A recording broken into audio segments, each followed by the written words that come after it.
All right, everybody about ready? All right, Lions with your home opener this week against Bethune-Cookman. First ever matchup between the two schools. Lions and Bethune-Cookman each come in looking for their first win of the year. Game will be on 11 Sports. It is on Charter. Check your subscription package. It's also available on one of the satellites. But if you can't get it, it will be streaming on the Southland website, southland.org. And of course, as always, on the Southeastern Sports Radio Network. Here's Coach Ron Roberts. Okay. Good. Thanks for coming. Appreciate it. It obviously probably was a real exciting game for a lot of people to watch. There were some bright spots. There was a lot of things I was real proud about our kids. I thought we came out and played exceptionally hard. I thought we faced some adversity obviously in the game a couple times, and I think our guys responded great. I thought our offensive line, our ability to run the ball, Eugene Bethea, I think Lorenzo getting his first start at quarterback. I thought those guys did exceptionally well. I thought probably the biggest part to me is to get the ball 95 yards away with an opportunity to win it, and our guys take the ball down and do an excellent job of executing the drive and going down and scoring. I thought again that there was obviously there's some things we got to get fixed. There was some couple coverage unit problems. There was some blind spots on special teams as well, though. Obviously our punt return unit, I think we really did a great job all night on that. Our kickoff return had some good parts there on special teams. We got to fix some coverage unit problems, and I'm excited about getting on the field. I think we'll hopefully see a huge improvement between week 1 and week 2, and that's usually what we're looking for. But there was a lot of positives in there, and then everything we saw, the negative parts are all correctable things that we can take care of. So I'm looking forward to getting on the field for week 2 against a real quality opponent. And we got they're historically have been a top 20, top 10 program, Bethune-Cookman. So they are very talented. They went pretty neck and neck. They're early with Miami this last weekend. Actually took a lead in the first quarter, very tight in half, and then the second half kind of got they pulled away from them. But a very talented ball club coming in here who is used to winning and being successful. And they're coming off a bad year last year, and I know they want to make a drastic turnaround in that part. So we'll have our challenges in that part coming in here, but we're obviously excited that too. It's our home opener, and come back in Strawberry Stadium, and looking forward to getting here in front of our own fans and play. And I want to say thanks also to the people that traveled. I thought we were hoping that was going to turn out because we played an in-state FBS team. The great part about it was our people were going to be able to travel, and they did. And we traveled well, and they were loud, and it was great to play in front of our people and to play over there at Lafayette. Huge game, great environment. Hats off to them. I thought Lafayette's got a good football team. Questions? Obviously, you guys go for 2 or go for the win. Thought process on that. Yeah, it just that stage of the game where you're at. The simplest thing for me is that you're sitting there.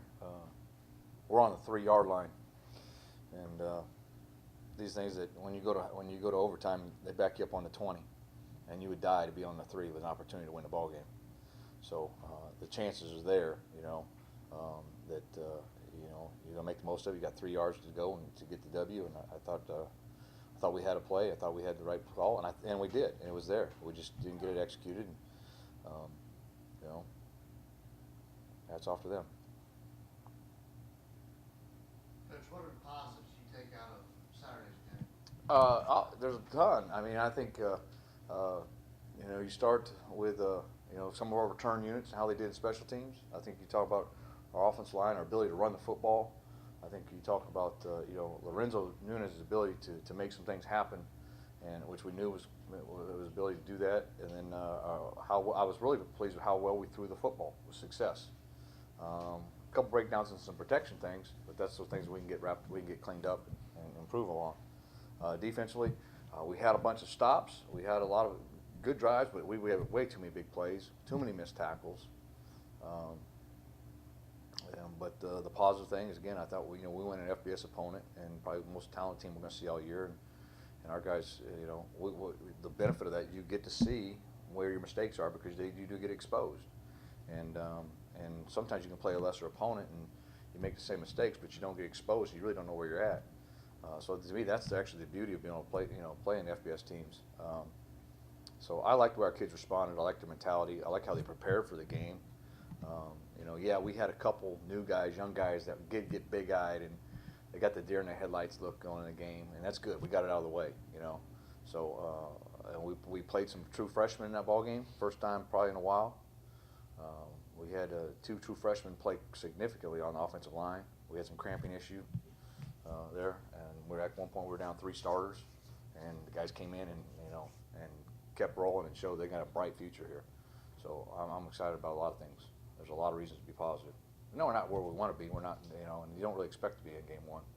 We got a lot of improvement to make, but there's a lot of positives to take from the game. Who was those freshmen you put in on the offensive line? Elijah Hayes and Renda Miles' character. How close is Juice to being back to 100%? He's pretty close. I mean, and he kind of limited action. Just he hadn't really practiced that much. Probably could have saw him more, but Eugene Bethea was running so well. You know, I mean, really, we got a lot of confidence in him. You know, we got a lot of confidence in him. So when it came down time to it, and in the 4th quarter when the game was on the line, we want to stick with the hot hand. I thought Juice, you know, could have probably done the same thing, but at that point, Gene kind of carried us. Coach, what's the thought process on the quarterback position moving forward? Is it really Lorenzo's job now, or are you still planning to maybe get Isom in a little bit? Isom's going to get in. Yeah, we're going to get him in, and he's going to play, and hopefully he'll play this Saturday. And you know, he's a very capable quarterback, and we're going to, like I said, I've said all along the thing, we're going to need 2. We know that. But he got in, did some things early. He's moving us down the ball consistently. You really just don't want to, you know, do anything that slows that thing up. Was there ever a time in the second half where you thought about putting Isom in? Yeah, I mean, it's a thought because the kid, you know, he's worked extremely hard and he's very capable, you know. But again, I thought coming out of the gate, you know, I think Lorenzo was playing well, and we're moving on all cylinders. I mean, we put up 500-something yards on him. You know, it wasn't like we were being stopped offensively in what we were doing, you know. So I thought it was clicking on all cylinders and moving forward. Ron, comment on Eugene just a little bit. I mean, he's a guy that's been here now for he's a senior. Yeah. Kind of waited his turn. Yeah. It seems like as he complained, had an opportunity and really took the most of it this weekend. Yeah, I think probably our fans probably will remember the most. I think it was his, really was his redshirt freshman year, and a lot of that closeout in 14. He closed out a lot of ball games. Probably the most significant action he's really gotten to carrying the ball, and really looked showed a lot of promise. Had a couple of injuries probably throughout the last couple of years,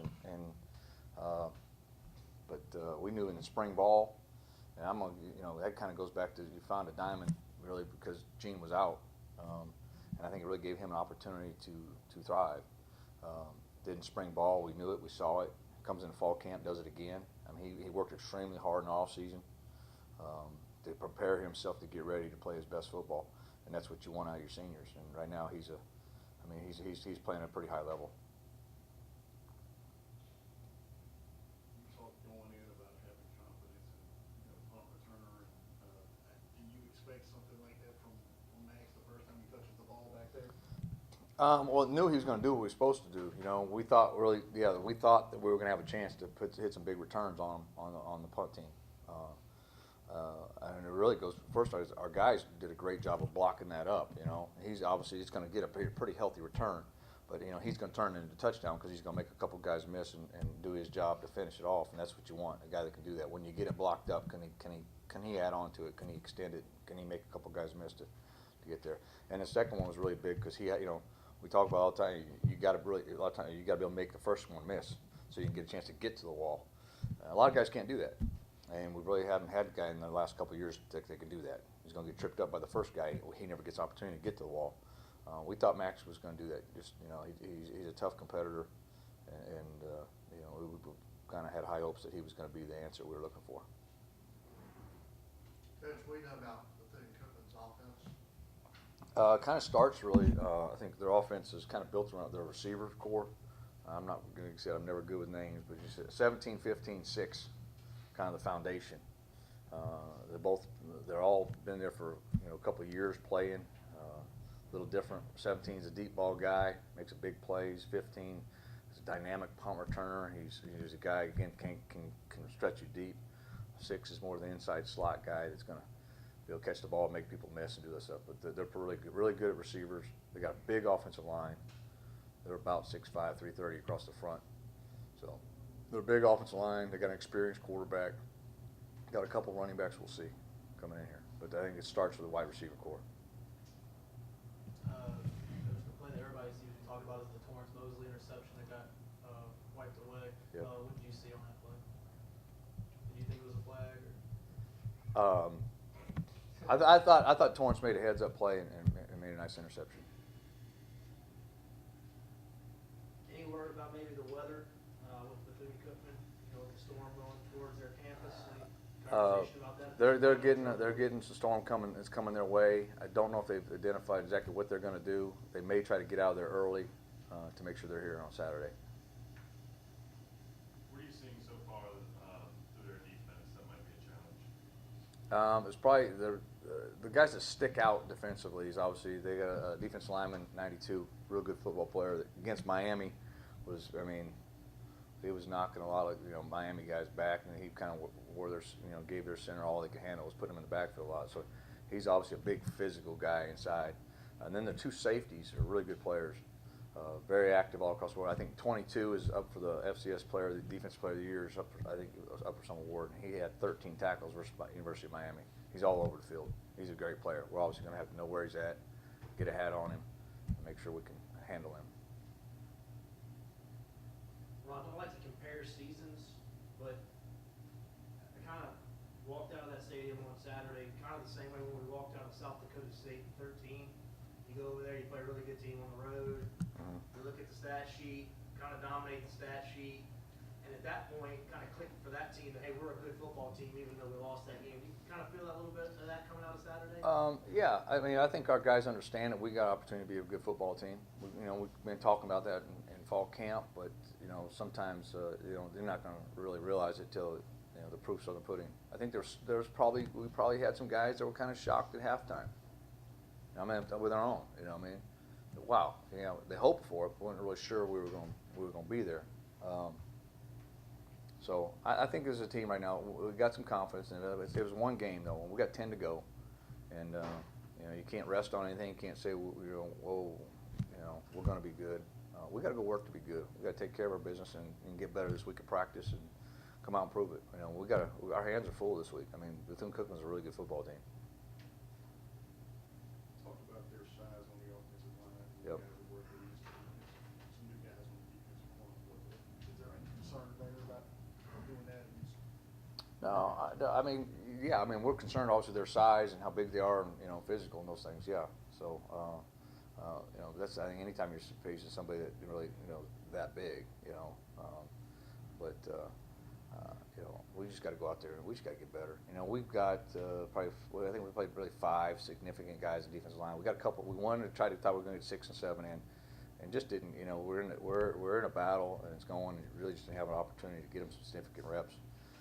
That's one of the things we talked about Sunday as a team is then our next giant steps come from it's getting more guys in the can-do categories. It's getting some guys that are 2 getting better so they can get more snaps to keep those ones fresher so they can play at a higher level. And there's some guys that maybe didn't play that, and we kind of know that. Some of those guys, if the opportunity comes, they're going to play, but we've got some guys that are they haven't really proved it yet, and you don't want to throw them in that fire against FBS opponent against Lafayette. So we're going to have a group of guys that are going to get their first significant snaps this Saturday and get a chance to evaluate them and see how they are.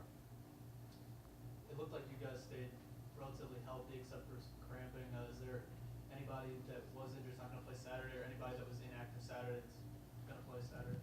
No, I mean, we've got 2 that have been inactive, and I don't think they won't be back for this Saturday. Paxton Sam's offensive lineman and Dry Tolbert, there's wide receiver, they're both, but they've been inactive. Probably, I mean, they're going to start running around and moving. I don't know if they'll be cleared for this Saturday. More likely, they're going to be cleared for next week, and that's what we're shooting for. After such a tough road game, how important is it to come back home and beat Strawberry State? I think our guys are just looking forward to it. You know what I mean? I mean, it's always a good pleasure to be at home, but get your home opener and get in here and get in front of your fans. And we got some young guys and new guys too. This is going to be the first experience in Strawberry Stadium, so I think everybody's looking forward to the experience. Yeah. Any more questions for Coach? All right, thank you guys. Appreciate it.